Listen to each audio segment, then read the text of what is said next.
Sa isang bansang puno ng ingay ng politika at kontrobersya, sino ang nagsasabi ng totoo? Sino ang nasa panig ng bayan? Welcome to Bayang Pinas, ang news channel na hindi takot maglatag ng katotohanan. Dito, pinag-uusapan natin ang mga isyong may kinalaman sa kinabukasan mo, politika, pamahalaan at ang tunay na kalagayan ng ating bansa. Hindi kami bayad, hindi kami bulag. Sa Bayang Pinas, ang boses ng mamamayan ang tunay na headline. Kaya kung sawang-sawa ka na sa mga baluktot na impormasyon at scripted na kwento, dito ka na. Dito sa Bayang Pinas, tayo ang bantay at boses ng bayan. Kung gusto mong manatiling mulat at informed, don't forget to like, share, and most importantly, subscribe dahil sa panahon ngayon, ang kaalaman ay kapangyarihan. Ito ang Bayang Pinas, balitang totoo, pusong makabayan para sa sambayanang Pilipino. Tara na't alamin ang tunay na balita. Kasi mismong itong si Teodoro Locsin Jr., ang Philippine Ambassador to the UK, ay nagsabi at nagtapat at umamin na ang Pangulong Duterte ay hindi po siya inaresto ng ICC, kundi dinukot. Ang ibig sabihin, kinidnap. Yan po ay nasa administrasyon po yan, nasa gobyerno po yan, kasalukuyan.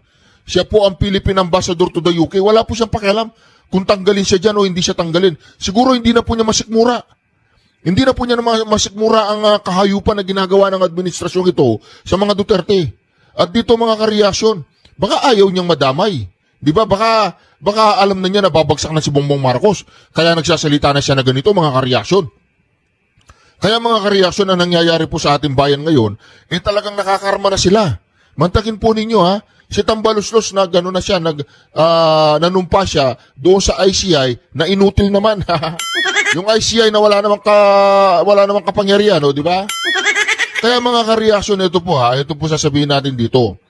Ano po ang sinyalis na nakikita ninyo na ang isang ambasador ay sasabihin niya na dinukot? O ngayon, sino ang pumirma at sino ang kapangyarihan sa likod ng pagdukot ng Pangulong Duterte? Siyempre si Bongbong Marcos. Di ba, pagkalipad ng eroplano, ang punyeta, nagsalita na po siya doon sa pulpito na kung saan parang isang tagumpay o isang achievement ang pagkakapadala sa Pangulong Duterte doon sa dahig, mga kareaksyon. Kaya dito pa lang ang malinaw na malinaw po mga kareaksyon, isang ambasador ng gobyerno nagsalita na itong si Pangulong Duterte ay dinukot. Balang araw mananagot ang lahat ng mga dumukot sa Pangulong Duterte. Sila po mga kareaksyon ay mapapatawan ng kasong kidnapping. Nako. Kaya ngayon mga kareaksyon nakakarma na sila. Hindi na nila alam kung anong gagawin nila kasi gulong-gulo na po ang Pilipinas. Magulong-magulo na po ang Pilipinas mga kareaksyon. Ano pang hindi magulo sa Pilipinas? Araw-araw may welga. Ang mamahal ng... dahil nga sa mga korupsyon, lumilindol na Ay, ito po mga kareaksyon, pakinggan po natin. Pakinggan po natin itong video na ito mga kareaksyon. Doon po sa... Hindi po yan. Alright, so let's dissect this bombshell from Philippine Ambassador to the UK, Teddy Boy Locsin. Guys, di lang ito basta-basta rant, hindi isang no-holds-barred moral outburst. Walang takot kahit alam niyang pwede siyang tanggalin sa pwesto anumang oras ng Malacanang. Hindi na niya kinayang sikmurain ang lantaran at garapalang pagtataksil sa bayan ng administrasyong Marcos Jr. So let's go point by point sa pahayag na ito ni Locsin. Point 1, Rodrigo Duterte was not arrested by the ICC. He was abducted by Filipinos in the Philippines and handed over to foreigners. O, di ba? Malinaw po yun. Dinukot ang Pangulong Duterte at tatawagan ko. Hello? Hello? Nandiyan ba si Torre? Putang ina. Ano si Torre? Torre! Oh, ayan, nakikita mo na. Sinabi mismo ni Teddy Boy Locsin na dinukot ang Pangulong Duterte. Walang yaka, Torre. Walang yaka, Torre, na dismiss na yung kaso na inihahain mo ng sedisyon doon sa mga vloggers. Bakit nananahimik ka ngayon, Torre? Para yatang na-injection ng kana ng anti-rabies. Di ba ikaw yung pinakamalupit na aso ng Malacanang? Wala, tinabla ka na nila. Umanda ka, Torre, umanda ka. Mapapatawang ka ng sanksyon. Ano ba yung sanction? Madedemanda ka pagdating ng araw, Tore. Nakademanda na pa to. Idemanda nga natin to. Kidnapping. Illegal detention, kidnapping. Ikaw, Tore, ang promotor eh. Ay, hindi promotor. Ikaw yung uto-uto. Walang yaka, general ka pa naman.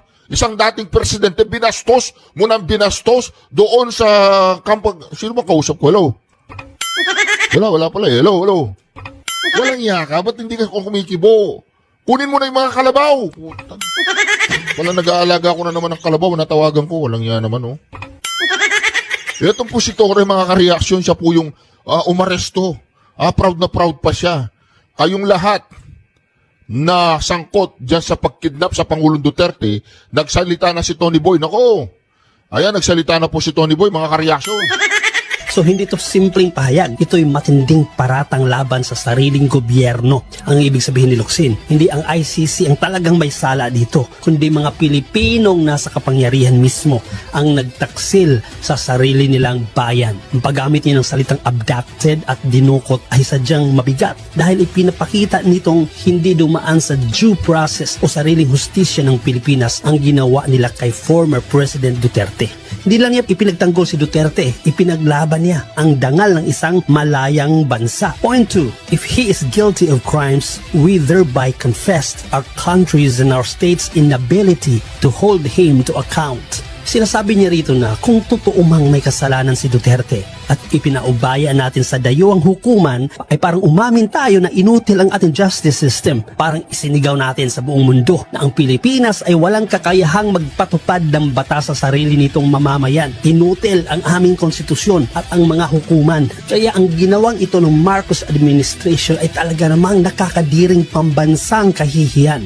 Point 3. We thereby forswore the first attribute of sovereign independence, an effective justice system. Ito ang pinakaugat na mensahe niya. Ang pangunahing katangian ng kasarinlan ay hindi yung nasusukat sa pagkakaroon ng sariling watawat o lupain, kundi sa kakayahan ng isang bansa na magpatupad ng sariling katarungan. Kung wala tayong tiwala sa sariling sistema, hindi tayo tunay na malaya. Paano mo masasabing independent nation ka kung umaasa ka sa mga banyaga para sa hustisya? Independence without sovereignty is hypocrisy or isang fake na independence. Point 4. No wonder there are trillion people marches for just that reason, the inability of domestic justice to hold grand theft auto appropriation to account. Bilanggit niya na ang mga trillion people marches na yan bilang simbolo ng pagkadismaya ng taong bayan sa kabiguan ng hustisya laban sa big time ng mga magnanakaw. At sa ilalim ng pahayag na yan, kinikilala niya ang galit ng taong bayan. Ngunit pinupuna din niya na pawang galit lang. Walang konkretong sistema para baguhin ito. Oo nga naman, madali tayong mag-rally, mag-ingay, magalit. Pero kung wala tayong pagkakaisa at sistema para ayusin ang gobyerno natin mismo, paulit-ulit lang tayo sa cycle ng galit. Alam mo na injustice ang ginawa kay PRRD. Pero dahil sa political color mo, nananahimik ka. And worse is, sumang-ayon ka sa injustice. Di ba kaplastikan? Galit na galit ka sa korupsyon, yet di mo may paglaban ang ginawang lantarang injustice sa dating presidente. Point 5. But trillion people marches only admit that while we can get angry, we cannot meaningfully govern ourselves. Ito ay isang brutally honest truth. Sinasabi ni Locsin dito na marunong tayong magreklamo pero hindi marunong magpatakbo ng sarili nating bansa. Ito'y hamon sa ating kakayahang magdisiplina at magkaisa bilang mamamayan. Masakit pakinggan pero totoo. Laging may reklamo, laging may sisi, pero pagdating sa disiplina at pagbabago, bigo tayong magkaisa. Ganyan ang sinasabi ni Locsin. Walang saysay ang kalayaan kung hindi natin kayang magpakatino bilang sambayanan. Point 6. We need the help of foreigners, and such foreigners at that washed up powers. Tinuligsa ni Locsin ang kanluraning panghihimasok at hipokrisiya, lalo na ng mga bansang dati nang nanakop sa atin. Ang ibig niya sabihin, ironic at nakakadiri na humihingi pa tayo ng tulong sa mga bansang yon, samantalang sila rin ang may madugong kasaysayan ng pang-aabuso sa atin. Mga dating mananakop ng bayan natin, sila pa ngayon ang gusto nating maging tagahatol ng katarungan kay PRRD. Nakakahiya para tayong muling sinakop at yumuko sa mga banyaga. At ang mas malala dyan, ipinaubaya natin sa yung mga laos na, yung mga naghihingalo na International Criminal Justice Entity. Point 7. The idea that foreigners, especially Westerners, can judge us is beyond disgusting. It is treason, the deepest imaginable. Ito ang pinakamabigat na linya. Tinawag niyang treason o pagtataksil sa bayan ang ideya na dayuhan ang magpapasya para sa atin. Hindi ito simpleng opinyon, ito ay paninindigan para sa pambansang dangal at soberanya. Hindi mo kailangan maging pro Duterte para ipagtanggol si Duterte dahil ito ay laban para sa karapatan ng Pilipinas bilang malayang bansa. Point 8. It is a confession begging for foreign domination in purely national affairs, and by a willing and complicit admission. Dito tinapos ni Locsin sa pinakamalalim na punto, ang mga pumapayag daw sa ganitong sistema ay hindi inosente kundi kasabwat. Ibig sabihin, hindi lang ito kahinaan, ito ay kusang pagsuko. Hindi tayo inapi, kundi tayo mismo ang pumayag na apihin. Ang mas masakit, ginusto pa ng ating mga leader mismo. Iyon ang tunay na trahedya ng bayan. Humanda ka, Bongbong Marcos. Humanda ka sa ginawa mo sa Pangulong Duterte, balang araw magbabayad ka. Humanda kayo lahat ng mga sangkot dyan sa pagpapadala sa dahig. Sina Remula, yung magkapatid na Remula. Sina Hanyo, sina Gibo. Lahat yan. Sina si Torre, si Marbil. Lahat yang mga gumawa ng kahayupan na yan sa Pangulong Duterte, balang araw. Balang araw, sisingilin kayo ng taong bayan. Magiging ang kasaysayan ng hatol sa inyo. At maaalala kayo ng mga darating na henerasyon bilang mga ahas, bilang mga taksil sa tunay na bayani na si Rodrigo Roa Duterte. Ang tunay na bayani, para sa amin siya ay bayani. Higit pa siya kay Jose Rizal. Para sa akin, higit pa siya kay Jose Rizal. Siya ang tunay na bayani. Higit pa siya kay Andres Bonifacio. Dahil galit siya sa korupsyon, galit siya sa droga, galit siya sa kriminalidad. Kaya naman proud na proud tayo nung panahong yun. Pero anong ginawa nyo sa Pangulong Duterte? Anong ginawa ninyo, mga animal kayo? Ngayon, naghihirap ang Pangulong Duterte doon. Anda siya. Okay. Ang hindi lang matanggap ng sambayan ng Pilipino ay meron tayong justice system dito sa Pilipinas. Dito nyo siya kinulong, dito nyo siya inatulan, habang buhay, habang patay na pagkabilanggo, walang problema sa bansa niya. Pero ipinadala ninyo doon sa mga banyaga para siya ay, ikaw, Trililing. Ikaw, Trililing. Isa ka rin. Tsaka itong si Saba, manunupang may sumpa, na mahilig sa mga burat. Sabihin mo na kasi, ang Davao ay handa, ang Davao ay hindi korap, at ang Davao ay sumusunod sa mga building code. Hindi mo pa aminin punyeta ka. Sandali lang, ito. Nagbiyahe po kami from Davao City to here. Considering na malakas yung lindol, wala ho masyadong visible na damage. Bakit ho kaya? Despite the two doublet daw ho, dalawang malakas na lindol. I cannot say. Pero bakit ho? I cannot say. Well, awa ng Diyos. Awa ng Diyos. Okay tayo. Okay ho pagkakagawa kaya ng mga structure? Ganun po It's ba? possible, or maybe it's also because the effects of the quake were not as strong as the one in Cebu. No, but we will leave that up to the Experts. FIVOX and the expert. 7.6 magnitude dun sa Cebu, 6 lang. O, di ba? Ibig sabihin, hindi corrupt si Duterte. Ikaw, businessman, alam mo yan. O, di ba? Kaya pinagpala yung mga Davao Kahit na malakas ang lindol doon, nakita nyo naman, safe pa rin yung mga Davawin nyo. Di ba? Aminin mo na kasi, Vince Dizon, hindi mo maamin dahil nandiyan si Duterte. Anong ginagawa mo? Paikot-ikot ka sa Pilipinas. Naghahanap ka ng Wala. Naghahanap ka ng mga korap. Yung nag-appoint sa'yo, ang korap. Hoy, Vince Dizon, ikot ka ng ikot, ginawa kang uto-uto ni Bongbong Marcos, ikot ka ng ikot, hinahanap mo kung nasaan yung mga flood control ghost project, ikot ka ng ikot, hinahanap mo kung kung nasaan yung korupsyon. Walang yaka, hindi mo alam mo, nagbubulag-bulagan ka lang. Ang nag-appoint sa'yo, ang korap. Ang magnanakaw, ang nag-appoint sa'yo. Gago ka ba, Vince Dizon? Putang. Gago ka yata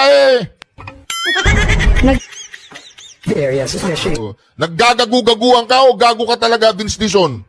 Ikot ka ng ikot sa Pilipinas, ikot ka ng ikot, hinahanap mo, punta ka ng, Ilocos Norte. Siraulo ka ba? Magkano ba binayad sa'yo? Di ba mga ka-reaction? Ikot ng ikot sa Pilipinas, ikot ng ikot. Naghahanap ng mga ghost project, naghahanap ng mga korupsyon. Hindi niya alam, yung nag-appoint sa'yo. Dinala na nga sa Aguada, Malacanang, yung mali-malitang pera. Tratado ka ba, Bisdison? Gumising ka nga, nagpapasikat ka, dilawang ka eh. Nagpapasikat ka lang sa Pilipinas, kunyari magaling ka. Hindi mo nga alam ang pinagsasabi mo eh. Nung sinabi ni Marcoleta, yung sinasabi ni Marcoleta, wala kang kaalam-alam eh. Huwag ka nga magpasikat dyan, Bisdison. Ang nag-appoint sa'yo, tanungin mo, drug addict ka ba, sir, kamo? Nagko-cocaine ka ba, kamo? Tanungin mo siya na maayos kung nagko-cocaine. O, kinakausap na niya yung tatay niyang patay na matagal na, yung diktador niyang tatay. Kinakausap niya, patay na yung tatay niya, kinakausap niya pa. Anong tawag doon? Nag-hallucinate na yan. Hoy, Bongbong Marcos, bumaba ka na dyan. To my fellow citizens, yesterday morning, we had a committee hearing with the Committee on Ethics Chairman, Peace Party List Representative J.C. Avalos, nephew of former Secretary of Local Government Ben-Hur Avalos, regarding my possible expulsion from the House of Representatives. I still stand with the Oh, tatanggalin na yan. Si Kiko, tatanggalin yan. Tatanggalin yan. Siyempre, hindi matatanggap ni Tambaluslos yan eh. Tatanggalin yan. firm belief that my actions against the corrupt Marcos administration is righteous, and that our country will immensely benefit from his removal. I have zero involvement in the DPWH corruption. Tatanggalin yan si Kiko Barsaga. Okay lang yan, Brad. Kung matanggal ka man o hindi ka matanggal dyan, okay lang yan. At least ang buhay mo, alam mo, ang buhay mo ay talagang inialay mo sa bayan. Ang sarili mo ay inialay mo sa bayan. Ay tatanawin namin ng napakalaking utang na loob sa buhay mo yan, Brad. Tuloy-tuloy ka lang. Huwag ka lang magpasindak sa mga dilawang pinklawan na umaalingasaw. Chairman Abalos, on the other hand, has plenty of involvement with the 2024 flood control budget anomalies, with his uncle, Ben-Hur Abalos, holding the Department of Interior and Local Government during the time when hundreds of billions of pesos were stolen from local DPWH projects. I call for the investigation on the possible corruption of the Abalos family and their immediate imprisonment if found guilty. Di ba? Ganyan ba? Meow, meow, meow, meow. Meow, meow lang yan, meow, meow. Marap na po si Tambaluslos dyan sa ICI na yan, na tingin ko naman inutil, no? Inutil yan dahil alam naman natin na yan ay palamuti lang ni Marcos Jr. para sabihin na meron talaga akong ginagawa dyan sa issue ng korupsyon. Pero sa totoo lang, wala na makapangyarihan yan. Wala yung power to subpoena, walang kahit ano. So, wala. Ano lang yan, sisipot lang yung mga tao dyan, kunwari nagkaroon investigasyon, tapos hindi naka-broadcast, so hindi natin alam kung ano mga sinasabi ng mga pinapatawag nila. So in the end, yan, lumalabas na ang magiging finding. Wala pa silang nahahanap na taong gobyerno na po pwedeng makasuhan. No? So yan na po ang kumbaga preview ng mangyayari dyan sa ICI na yan. Pero nakakaintriga, sumipot si Tambaluslos. May daladalang abogado galing dun sa The Firm. At alam niyo naman, matinik naman yan The Firm na yan. Isa sa pinakamalaki at isa sa pinaka-influential na law firm dito sa ating bayan. No? At obviously, kumuha na ng abogado to si Tambaluslos at naghahanda na sa isang legal battle dahil alam niya marami siyang kasong harapin. At lumutang ang pagiging state witness ni Tambaluslos. Ibig sabihin, siya ay willing na magsalita kapalit ng hindi siya mapaparusahan. Now, syempre maraming mga hindi ata po pwede yan na nakinabang ka na husto sa pangungurako tapos ngayon ikaw ay walang kaparusahan. Well, hinay-hinay muna tayo. No? Una, pag-aralan muna natin, pag-usapan natin, ano ba ang sinasabi ng batas para maging state witness. Okay, yung pagiging state witness po, ito mga requirement. No? Kinakailangan po, wala ng ibang direktang ebidensya na magpapatunay ng pagkakasala ng isang akusado at dahil nga dito sa mga flood control projects to, tungkol dito sa plunder na may kinalaman sa pangungurakot ng pondo para sa flood control at sa mga infrastructure. Tapos yung testimonya ng witness, si Tambaluslos, kung gusto niya mag-state witness, ay po pwede makorroborate. Okay? Pangatlo, pang-apat, yung accused does not appear to be the most guilty.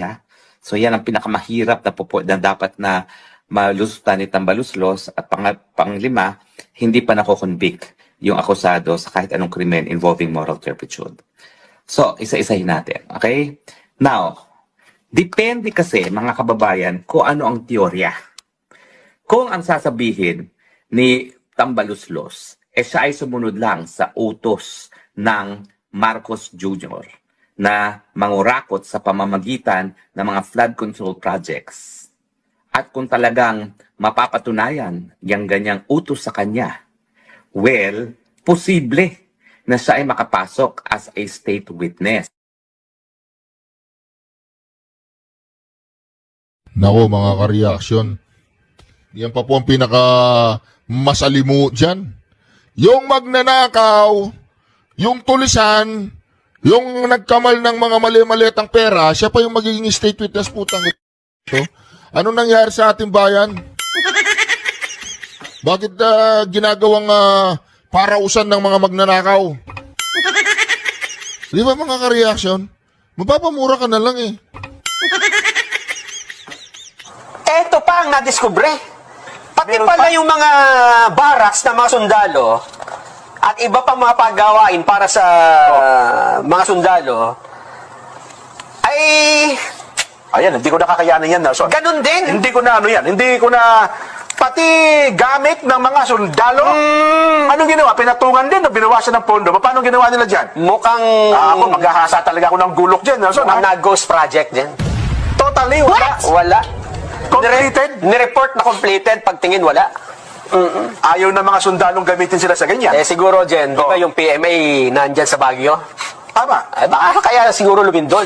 Kaya Nelson, ako'y nanginginig ako sa bagay na yan. Mantakin mo, DPWS flood control. Tapos pangalawa, Farm to Market Road. to Market Road. Ghost din ito. Pangatlo, pati barracks, ano ng sundalo. Para doon sa mga sundalo, ganun din. Paano natuklasan? Saan naman na Bulgarian? Na-discover. Oo. Doon pa rin sa budget hearing. Abay talaga naman. Kasi oo. siyempre, tinitingnan. Tingnan Oo. yung budget nyo. Ito, meron kayong 15 billion pesos na pondo. 15 billion pesos. Oo. Okay. Ang project ay kung tawagin ay TICAS. Ha? Tikas. Tama, mga sundalo talaga. Tikas. Mga tikas talaga yan. Oo. Project TICAS. TICAS. Pero ang ibig sabihin yan ay tatag ng infrastruktura para sa kapayapaan at seguridad. Nako. TICAS program ng DPWH. So, programa ng DPWS to para sa mga sundalo natin. Kaya TICAS ang tawa. Mula Oo. 2023 hanggang 2025, 15 billion ang... Kabuuan? Oo. Dapat ang itatayo nito, Nelson, ay ano ito, mga barracks o Lahat ng mga... nationwide. Oo. Lahat ng mga kailangan ng mga sundalo. Grabe na ito. Lumilitaw, yung mga project pala, kung hindi man natapos, hindi nagamit. Ibig sabihin, may mga hindi na... Oo nga naman, paano mo gagamitin yung hindi tapos sa proyekto, di ba? Oo nga naman. Pero nireport din ba nilang completed ito? Completed! 15 billion pesos Oo. proyekto ng DPWH para sa militar. Completed! Nakakapanginig lalo Ito, ng naman pakinggan to. mo. Oo. Sabi ni Defense Secretary Gibocho Doro, merong 944 projects sa TICAS program. Nationwide, 944. Okay. 648 nakaabot ng first phase. Ibig sabihin siguro Ano lang yan? Yan siguro poste-poste. Poste-poste. Yung land development siguro. 600 majority 648, di ba? Okay. Pero dineklara completed. Pwede ba natin parinig? Pwede ba tayo boss niya? Pakinggan natin. Sige nga po. Pakinggan nga natin. Sino? Secretary Gibo? Sa pagdinig ng Senado? Pakinggan natin. This is on the topic of the TICAS projects. Yes, Your Honor. And I'll just flash on the screen. Nakita ko sa budget na merong 3 billion for 2026 for TICAS projects. And then for 2025 is 4.6 billion. But from 2019 up to now, there are about 944 projects. And then I saw in the last few years, pababa yung completion rate, meaning yung natatapos versus budget. No? Yes, Your Honor. So, Mr. Secretary, can you discuss with us, ano itong TICAS projects? Itong TICAS projects po ay projects na ginagawa ng DPWH para sa Armed Forces of the Philippines.